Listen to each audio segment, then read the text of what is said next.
विद्यामंदिर नरसिंहवाडीच्या विद्यार्थ्यांना माजी विद्यार्थ्यांच्याकडून स्टीलच्या पाण्याच्या बाटल्यांचे वाटप. प्लॅस्टिकमुक्त शाळा आणि घनकचरा व्यवस्थापन उपक्रमाला माजी विद्यार्थ्यांची साथ. विद्यामंदिर नरसिंहवाडी येथील 1995-96च्या माजी विद्यार्थी बॅचच्या वतीने शाळेतील सर्व विद्यार्थी आणि विद्यार्थ्यांना 1 लिटर क्षमतेच्या स्टीलच्या पाण्याच्या बाटल्यांचे वाटप करण्यात आले. घनकचरा व्यवस्थापन तसेच प्लॅस्टिकमुक्त शाळा या संकल्पनेला चालना देण्यासाठी हा उपक्रम राबवण्यात आला. प्लॅस्टिकचा वापर कमी करून पर्यावरण संवर्धनाचा संदेश देण्याच्या उद्देशाने माजी विद्यार्थ्यांनी हा उपक्रम हाती घेतला. पर्यावरणपूरक जीवनशैलीचा अंगीकार करत विद्यार्थ्यांच्यामध्ये शाश्वत सवयी निर्माण व्हाव्यात या उदात्त भावनेतून सर्व विद्यार्थ्यांना स्टीलच्या बाटल्यांचे वितरण करण्यात आले. या उपक्रमाबद्दल शाळेच्या वतीने माजी विद्यार्थ्यांचे मनपूर्वक आभार मानण्यात आले.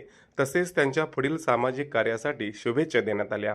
यावेळी गावचे सरपंच चेतन गवळी, माजी विद्यार्थी संघाचे अध्यक्ष सागर मोरबाळे व त्यांचे सहकारी मुख्याध्यापक माने, शाळा व्यवस्थापन समितीचे अध्यक्ष गणेश सुतार, उपाध्यक्ष कांची चंद्रस तसेच समितीचे सर्व सदस्य, शिक्षक व विद्यार्थी मोठ्या संख्येने उपस्थित होते.